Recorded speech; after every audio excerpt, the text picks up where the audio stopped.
Miren, hemos estado mucho hablando aquí, analizando, sobre todo haciendo aportes acerca del debate presidencial de los Estados Unidos. Necesario hacerlo, es importante por el impacto que va a tener en el mundo y obviamente también en nuestro país, porque los Estados Unidos de América es un gran socio de Panamá y nos unen muchas cosas más que las que nos alejan.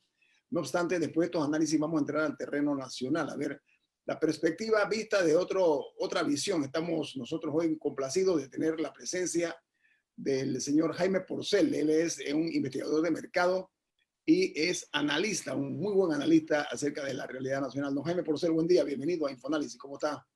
Buenos días, muy bien, Ñito Adames, Rubén Murgas, Camila, amigo Milton, de regreso. Okay, saludos. Okay. Jaime, bienvenido y te recibimos como debemos hacerlo, con una pregunta. ¿Quién arranca? ¿Don Milton, don Rubén o Camila? ¿Quién arranca? Realidad nacional. Bueno, Jaime, tú has analizado elecciones, procesos por décadas.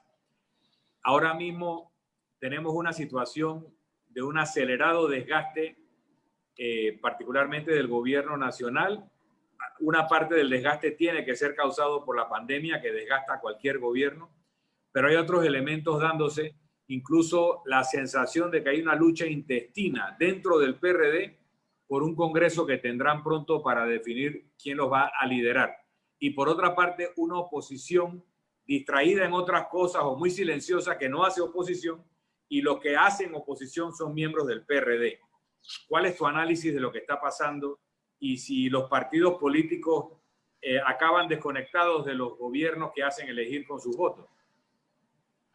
Una pequeña acotación, hay otras gestiones que entre ellas Bolsonaro, que les han sacado rédito de esta pandemia.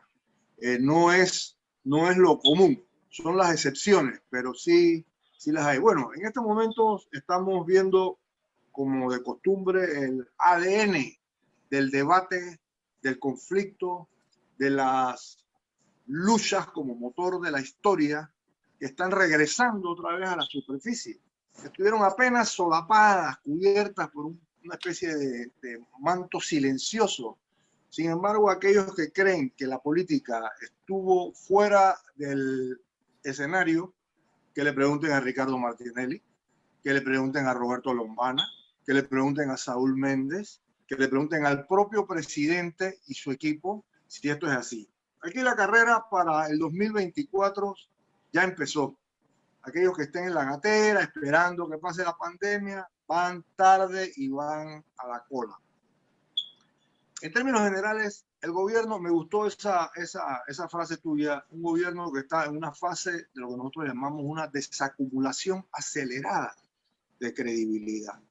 Producto básicamente de de aquella cosa inmanente de una pandemia que desgasta cualquier gobierno, no es así, sino de su manejo, sobre todo a partir de un hito que hay en la historia de esta administración, que se da precisamente en abril, cuando explota el escándalo de los sobreprecios en los ventiladores, y ahí arranca un encadenamiento, una seguidilla de distintas situaciones que nublan mucho la credibilidad del gobierno. Nosotros vivimos una primera fase de pandemia donde el gobierno salió diciendo, básicamente el ejecutivo, yo no estoy hecho de leche condensada, yo golpeo sin avisar, háganme caso, quédense en casa, no me reten, que me van a conseguir. Donde vimos la emergencia de una figura autoritaria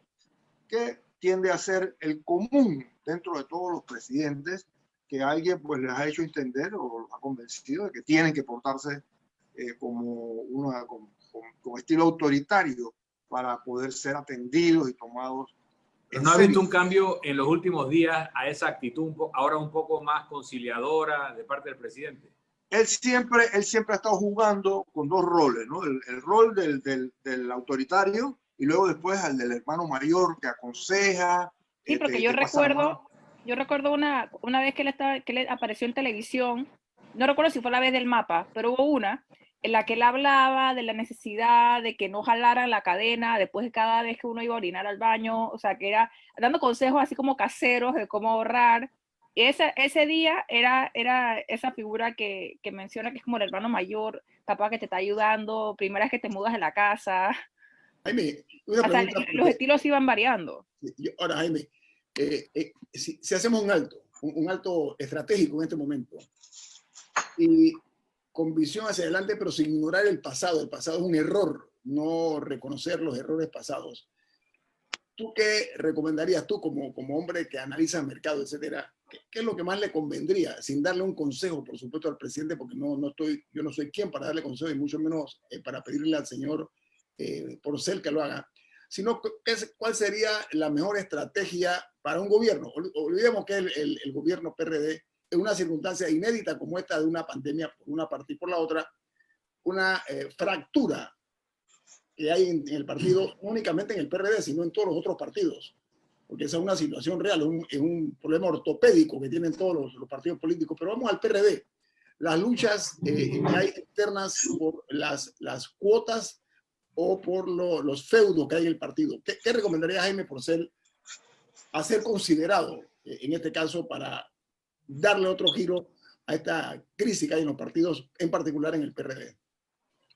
Bueno, Ñito, yo estoy también en el mismo dilema que están todos ustedes, que la función mía realmente es destacar los elementos críticos que hay en la administración, pero siempre con un ánimo, como el mismo presidente dijo en un momento, que aquellos que no aconsejan luego de las críticas quedamos en el plano conspirativo.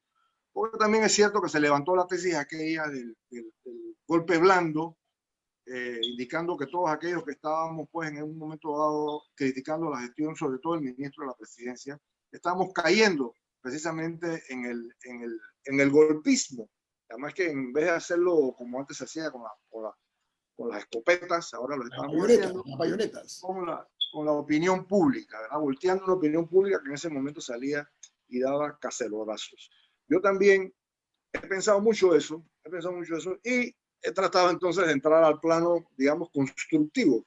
Número uno, es constructivo señalar las debilidades serias en estrategias que yo observo en un gobierno que improvisa demasiado, que considera que estamos ahora en la etapa inicial, aquella de los aplausos, donde todo se celebra, que nosotros llamamos de colaboración, y que no entiende que estamos en una etapa de confrontación, donde la opinión pública está mostrando insatisfacción, está mostrando que no se encuentra cómoda con las cosas que está haciendo el gobierno por aquella falta de transparencia, por aquellas verdades, posverdades le llaman ahora, ¿verdad? Por aquellas cosas que salen cada vez que hay un proyecto. Sin embargo, el gobierno, déjame decirte, no se ha dejado inmovilizar.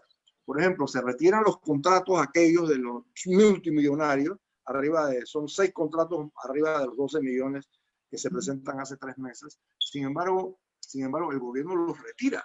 El gobierno los retira con una intención precisamente de no sacrificarlos, cosa que no sucede con el contrato de alquiler.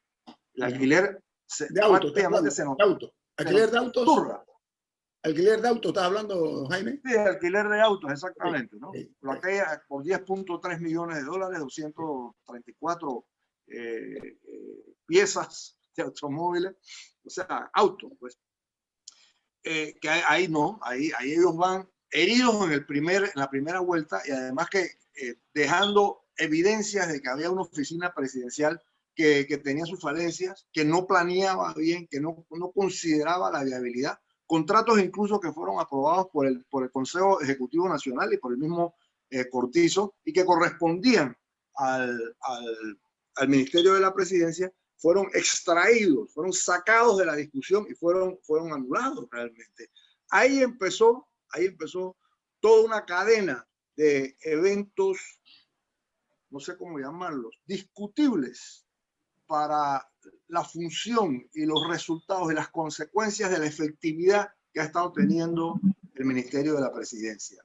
El partido PRD en ese momento se ve obligado por primera vez en la historia. Yo nunca había habido un partido en gobierno salir a decir: yo respaldo al presidente y respaldo al vicepresidente, lo cual nos deja indicio de que en verdad era necesario aclarar al resto del partido, por supuesto, como su primera audiencia, y luego después a todos nosotros que el PRD estaba apoyando a Nito Cortizo. Eso me llamó mucho la atención, puesto que dejaba ver las distintas corrientes dentro del partido en un gobierno. Recordemos que el gobierno en ese momento tenía apenas un año. Eso fue hace 2 meses atrás. Entonces, eso nos deja entender que esta gestión tiene como uno de sus aliados, digamos, todavía, ¿no? Todavía, porque no es incondicional, no es, por ejemplo, como sucedía con el gobierno sobre todo de Baijares, que tú sentías el partido muy detrás del presidente en ese momento. Incluso con Martín era más liviana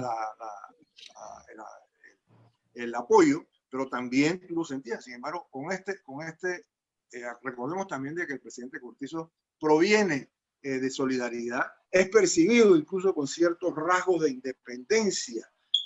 Su propio gabinete ha estado muy presente en el círculo íntimo de él, y no tanto así la dirigencia, no tanto así la dirigencia del partido, que incluso tiene una fricción con la doctora Rosario de Turner, la cual él elimina del equipo de gobierno en función de que la doctora estaba recogiendo la credibilidad y el apoyo que no recogía el grupo íntimo de él. Entonces él decide precisamente ante una circunstancia de estar entregando el tesoro de la credibilidad en un momento de la pandemia a una persona que en este momento es aliada, pero que en un futuro puede ser también contrincante en el momento en que vayamos a debatir cómo se va a hacer el próximo año las nuevas dirigencias que van a copar los puestos del PRD. Entonces ellos decidieron. Son las 8 de la mañana. No, Jaime, tengo lamentablemente que ir a un corte comercial. Viene más aquí en Info Análisis, un programa para la gente inteligente. Bien, amigos, estamos de vuelta aquí en Info Análisis. Estamos hablando con el metedor de mercado y analista político Jaime Porcel, haciéndonos realmente un prolijo examen acerca de su visión como profesional en esta materia. Él nos hablaba, por una parte, a mi juicio, don Jaime, el presidente Cortizo, la primera señal que él manda es cuando él designa que su vicepresidente es el señor Carrizo. Yo creo que es la primera señal que él manda en cuanto a su condición de candidato presidencial. Ese es el primero. Pero usted dijo otra cosa muy cierta. Aparentemente, el caso de la señora Rosario Turner, que en su momento gana mucha credibilidad cuando cuestiona en público, en cadena nacional de televisión, una decisión muy desafortunada adoptada por el viceministro de Salud de aquel entonces, que fue casualmente perdió el cargo a raíz de ese hecho que se dio en televisión nacional. Ella tomó mucha beligerancia, mucho protagonismo. ¿Eso habrá sido parte del problema, don Jaime, lo que usted está diciendo? Bueno, en mis reglas personales, dice que ningún personaje dentro del estamento de gobierno debiera tener más credibilidad, más aceptación, más capacidad de convocatoria que el mandatario. Okay. Están las 48 reglas del poder y esa es la regla número 1. Never outshine your master. Ah, carámbale. Yo me lo leí, pero hace libro. Las 48 leyes del poder. Yo me lo leí. Nunca te luzcas más que tu jefe. Yo me lo leí, pero hace mucho tiempo. Entonces, probablemente, inconscientemente, plagiando. Bueno, nada es nuevo. No, las reglas que recoge el libro. Política, la verdad es que la única ley que existe, yo cito a mi amigo y colega Humberto González, que decía: quítate tú para ponerme yo. La canción aquella de... Jaime, cabe la posibilidad, Jaime, de que ese brillo, voy a usar un término de la señora Turner en su momento, un momento de crisis, por supuesto, un crisis inédito, el caso de que ella haya logrado, y voy a hablar desde el punto de vista humano y nada más, por ejemplo, lastimado egos de algunas personas del entorno presidencial, o que algunos de sus colegas sintieron que ella los estaba rebasando en cuanto a credibilidad, como bien dice. ¿Puede haber sido el factor humano el que predominó ahí?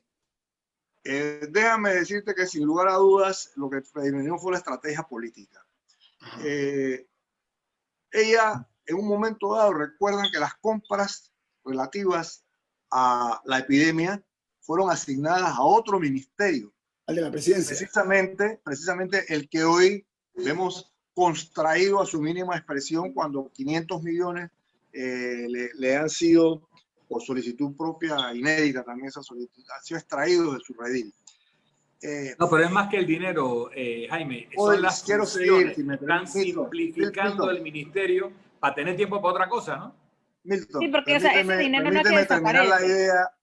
Permítanme terminar la idea, señores amigos. Por favor, don Ale, por favor, disculpe. Muchas gracias, que yo apenas estaba metiendo como una incidencia para llegar al hecho de que por supuesto, es más, se le obligó a ella en un momento dado a reconocer y agradecer a los ministerios de la presidencia y al propio presidente la colaboración que en medio del descrédito en que estaban cayendo con lo que llamamos la desacumulación acelerada, en palabras de Milton Enríquez, de este momento, ¿no? Se los obligó a ella a agradecer en medio de una locución que hace en televisión la colaboración de estos, o sea, tratando de ponerla a compartir a ella precisamente los créditos guión o descréditos de la situación.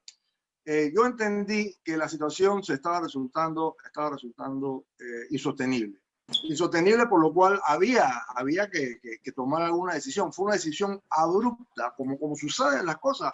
Este gobierno es una especie de caja de sorpresas, si no fijémonos nada más en la propuesta de 500 millones que obliga descuadra totalmente el presupuesto y que obliga a reconfigurar el aparato público cuando este ministro se deshace de 14 unidades, programas, autoridades, etcétera, secretarías, etcétera, que se había ido acumulando en una especie de ministerio ornicorrinco, ¿no? Que tiene una boca de pato, que tiene unas pies de lagarto, que tiene una cola de iguana, ¿no? Entonces, esta situación lo que indica es un gobierno que, bueno, yo digo que aquí hace falta el famoso instituto de planificación que se anunció hace 3 meses que venía. O sea, esta gente no está viendo, no está pensando el futuro con aquella mente que empieza a ver las amenazas, que empieza a ver las debilidades, las fortalezas de cada una de las opciones, además sin la suficiente pasión como para decir, bueno, vamos a sostener, vamos al debate. O cuando intentan no salir de la línea, caen en la imposición, como sucedió con el contrato de alquileres. Y la imposición en estos sistemas es altamente desgastante porque factura directamente a la autoridad del presidente. O sea, yo lo hago porque yo soy el presidente. Aquí hay un miembro del PRD, tenemos un miembro del PRD que es don Rubén Darío Murga. Yo quisiera saber, don Rubén, usted qué pregunta le quiere hacer a don Jaime o comentario. Bueno, pero hay que darse cuenta que por ahí hay rumores de que viene un cambio en el PRD y que precisamente hay gente que está planteando que el que debe dirigir el PRD es el propio presidente Cortizo. ¿Eso sería válido, ese cambio? Bueno, volvemos al esquema de siempre, volveríamos. Y algo inusual ha tenido la actual dirigencia es que verdaderamente no parece representar los intereses del gobierno. Sucede que cuando esta simbiosis entre el gobierno y el PRD, cada uno empieza a parecerse demasiado al otro.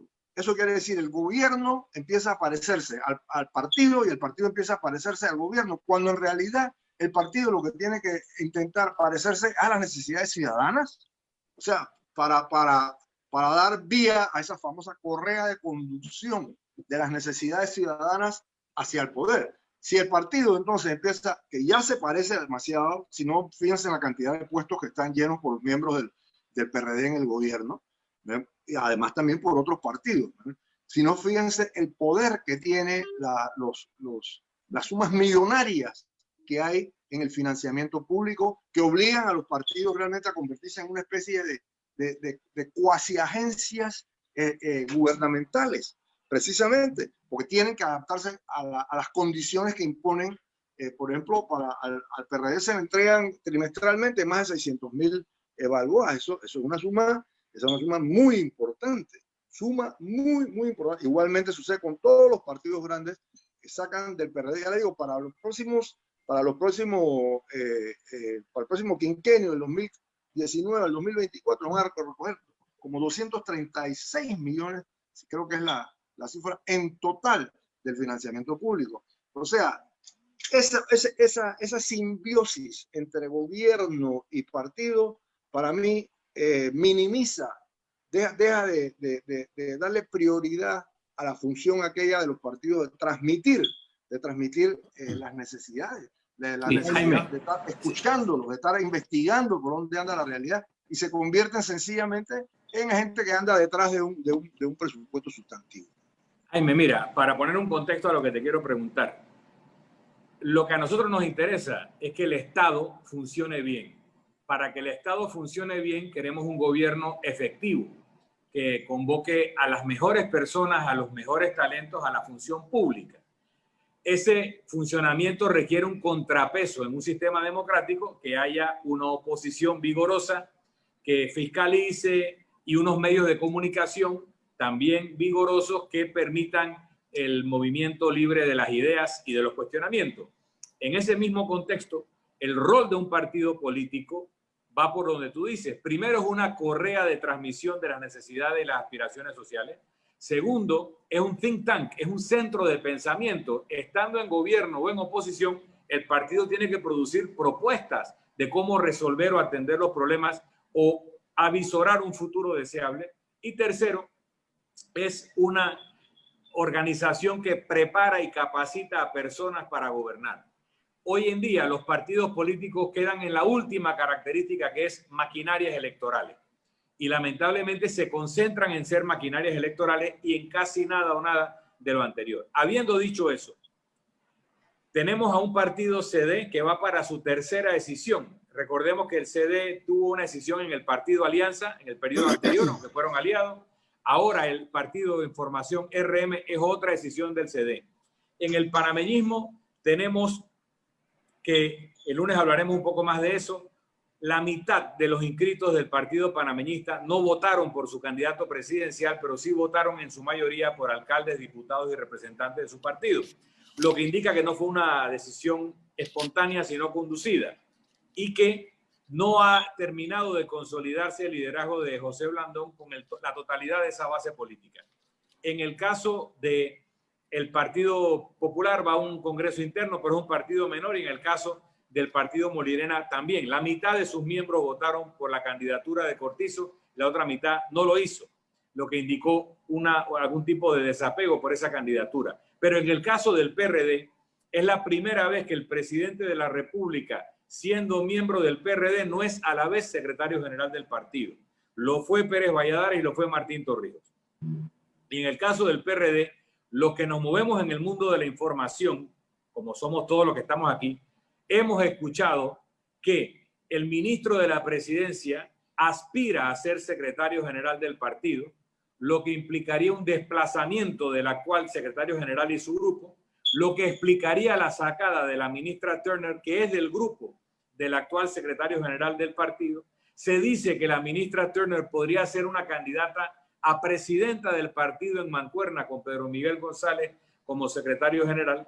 Se dice que podría el doctor Ernesto Pérez Valladares ser un candidato a presidente del partido en Mancuerna con el ministro de la presidencia, y queda la incógnita de qué van a hacer con Benicio Robinson, que controla una buena parte del Congreso y la estructura administrativa del partido, porque en momentos en que el partido se ha quedado sin subsidio, por razones de que no presentaron cuenta, Benicio Robinson pagaba los salarios de todo el mundo. Entonces, el problema con esa intimidad del PRD es que hace que una parte importante y la parte institucional del partido se convierta en la oposición a su propio gobierno y no cumpla el rol de estabilizador y de intermediador que el partido gubernamental tiene que cumplir frente a la sociedad, sino que se convierte en el único que está haciendo una oposición producto de su contienda interna. y no de ninguna diferencia ideológica o programática. En esa circunstancia, ¿qué camino le queda al gobierno? ¿Tomarse el PRD? Y si no se lo toma, ¿qué pasaría? No, tengo un corte comercial, Milton, disculpa. Al regreso, con mucho gusto, don Jaime puede responder a la pregunta de don Milton. Viene más aquí en Info, un programa para la gente inteligente.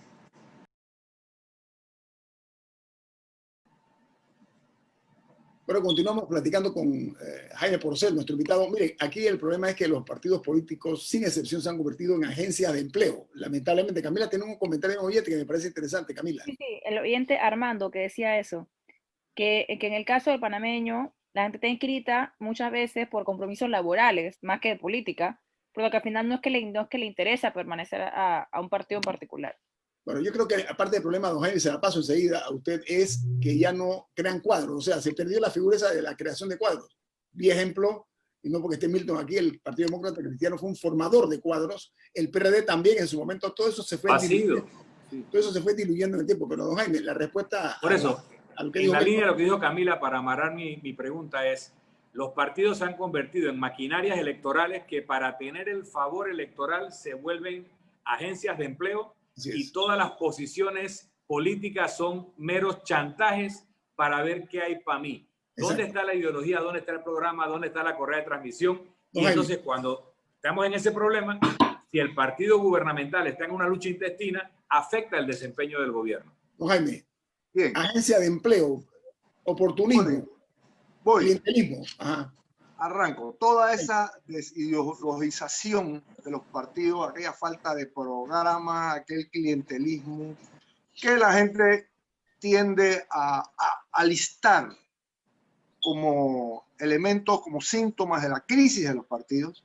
En realidad, lo que estamos viendo es una crisis de adaptación a las nuevas circunstancias.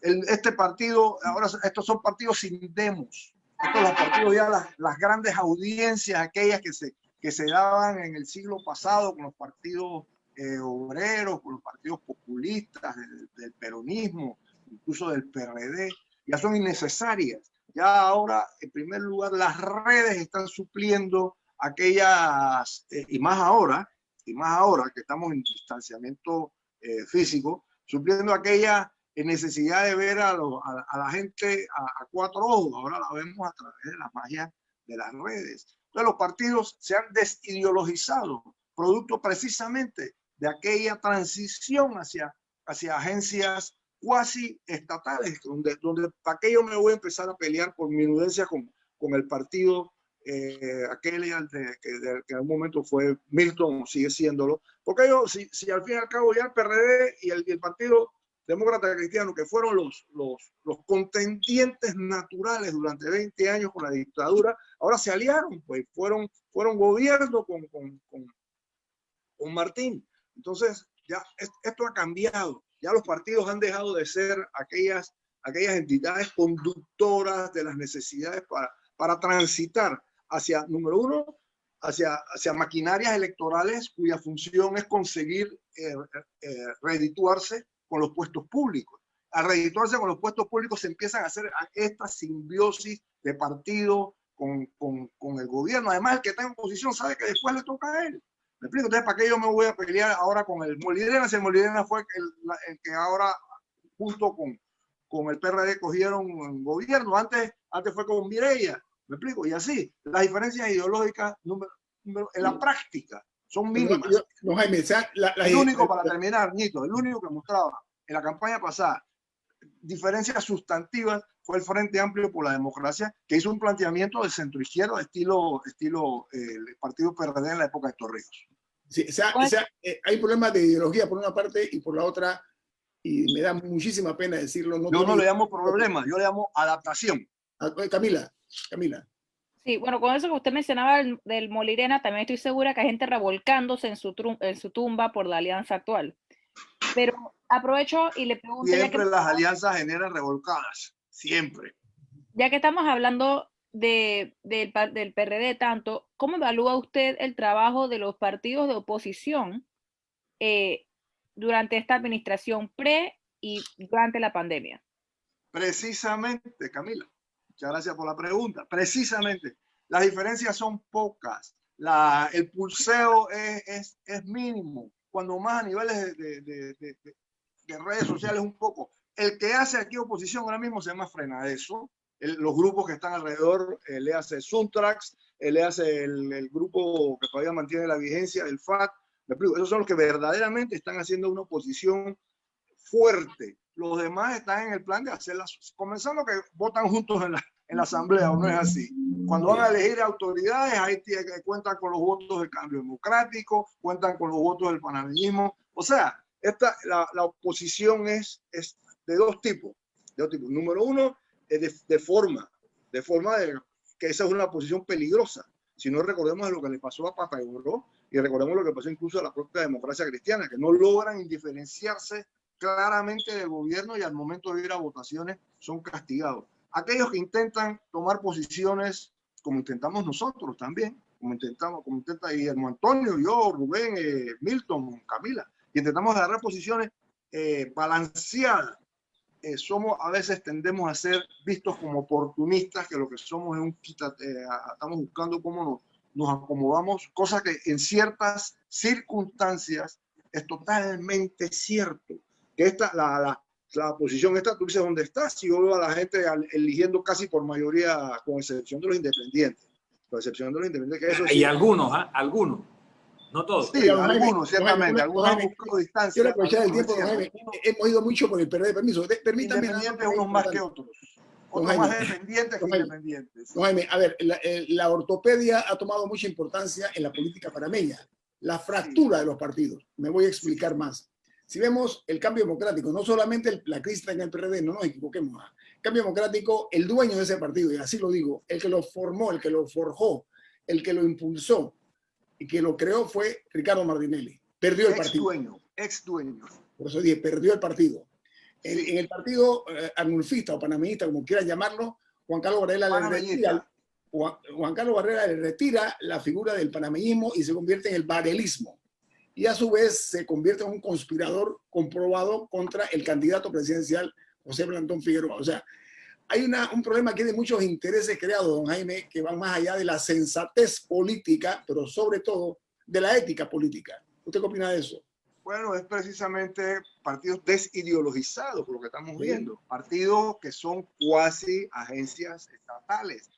Partidos donde los intereses no son relativos a la forma como mejorar la calidad de vida de la ciudadanía, que debiera ser la función realmente de estos partidos que debaten, estos partidos que generan opinión, estos partidos que forman cuadros. Además tienen ingentes, el 40% de todos los recursos que se le entregan son para formación política. Pero cuando tú ves los debates, te das cuenta que hay una falta de sustancia increíble. Entonces uno empieza a preguntarse, sobre todo en las redes, que hay casi tanto insulto como Trump-Biden, ¿verdad?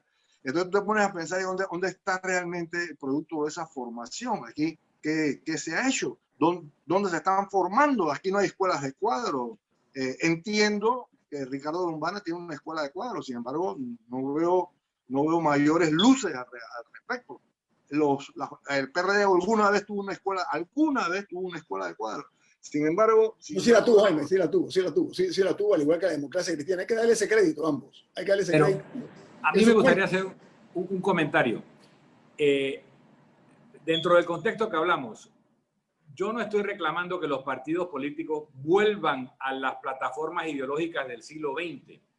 Yo estoy hablando de que el debate debiera ser ahora, si vamos a un Green New Deal, si vamos a hacer una evolución a una economía colaborativa, de quién es la propiedad de la información que le damos gratuitamente a las empresas de los apps y a los Facebook y a los Twitter que lucran con esa información, y más allá del dinero. El dinero ya no es lo que era antes, ahora la información es lo que tiene valor.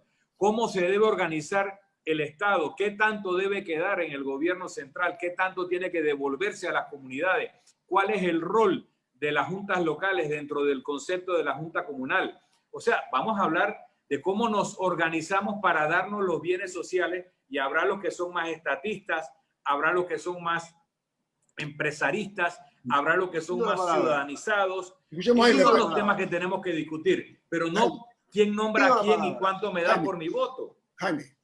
Señor presidente Adames, concédame la palabra. Vea, esto, vamos a buscar, a mí me gusta, Milton es más teórico que lo que soy yo realmente, ya he venido haciendo unas exposiciones aquí con mucha sustancia. Yo voy a aterrizarlos a la realidad. Acabamos de ver la exposición de motivos que hace el vicepresidente, mejor ministro de la presidencia, que habla de la necesidad de hacer de desburocratizar el gobierno, las instituciones, que a él hace 14 meses el presidente le dijo, te asigno a ti la responsabilidad de reformar el gobierno. Eso es interesantísimo. Sin embargo, mira cómo se entiende esta reforma. Mira cómo se entiende. Cuando estamos atravesando un momento en que el neoliberalismo le dejó grandes vacíos en cuanto a cumplir las necesidades de los ciudadanos, en cuanto a atacar con firmeza la pobreza, en cuanto a respetar la economía del ambiente. Entonces se decidió, bueno, ahora estamos pasando por la etapa del neo-keynesianismo, que significa una vuelta al gobierno grande, al gobierno poderoso, al gobierno salvador, que da dinero aquí, que consigue préstamos allá, que los reparte acá y que genera otra vez, toma el centro cuando anteriormente había estado en contracción, ahora está tomando el centro otra vez de la dirección de la sociedad. Eso que habla Milton, de la necesidad de volver a discutir el Estado. En esta reforma de los 500 millones yo no lo veo. Yo no lo veo esa necesidad. Este es un Estado que ha cambiado su naturaleza, un gobierno que ha cambiado su naturaleza, su ADN ha sido volteado. Precisamente, número uno, porque ya el neoliberalismo venía boqueando. Y ahora porque lo acaban de enterrar con este gobierno que toma la posición central. Esta era una gran oportunidad para hacer lo que él llama, no es que nosotros hicimos un diagnóstico. ¿Para qué hicieron un diagnóstico? Para entender que era muy burocrático y que era una especie de institución ornitorrinco. Y necesitan 14 meses para eso. Eso si se hubiera hecho a primera vista. Lo que se necesita realmente, es darle reconvertir, una repolítica, una repolítica. Jaime, esta conversación hay que seguirla, pero quedan 2 minutos. Solamente te digo que cuando yo era ministro de gobierno, organicé un equipo, hicimos un trabajo, identificamos 72 entidades públicas que tienen presupuesto propio. Ojo, así como alguien dijo una vez que el logo luego existe, que la entidad que no tiene logo no existe, realmente el tener presupuesto indica que tú existes, si no eres una dependencia más. 72, las tratamos de agrupar en sectores, porque en Honduras el presidente anterior había organizado todo en 7 ministerios. Y nos pusimos la tarea de cómo cabe todo esto en 7 ministerios. Y es difícil, tal vez 8 o 9 serán, pero no 72. El problema panameño es que aquí se han creado instituciones que ni siquiera sabemos que existen, manejan presupuesto y nombran gente, porque son botines políticos. Porque ¿sabes qué? Porque aquí la burocracia es una parte de la que predomina. Segundo, el interés político de quienes gobiernan en su momento y quienes aspiran en un futuro ser gobierno, porque la tristeza en esto es que muchas veces lo que les corresponde criticar este tipo de excesos no lo hacen en su debido momento. Y me explico más claro. Es un hecho factual la situación que se está viviendo en el país. Tengo un mensaje de un oyente nuestro que es el doctor Ernesto Pérez Valladares. Niega rotundamente que tenga ninguna aspiración a presidir ningún partido. Así que yo, esa observación con nuestro oyente. Ahora, Milton, para la mala cerecita, para terminar. El Consejo de Gabinete ya no es fuente de poder en Panamá. Ni siquiera fuente informativa. Ya los periodistas ni siquiera van a cubrir los consejos de gabinete. Esa es una tarea pendiente que tiene este programa de analizar qué ha pasado con el Consejo de Gabinete como fuente de poder. Sí, señor Murga, lo que pasa es que el poder se concentra en la cabeza, en el presidente. Mire, en Guatemala, el que habla sobre la cifra de los muertos de los contagios es el presidente Yamateli, por poner un ejemplo. Búsquele, lo hace en El Salvador. Hay un modelo nuevo de proyección de la información en los gobiernos de Centroamérica. Hay que tener en cuenta también los cambios que se han generado en este siglo. Don Jaime Porcel, muchas gracias. Ha sido usted muy amable. Nos despedimos. El equipo de Infoanálisis. Camila Adames. Rubén Darío Murgas. Milton Enríquez. Guillermo Antonio Adames. Nos vamos. Y nos vemos hasta mañana. Gracias. Hasta mañana.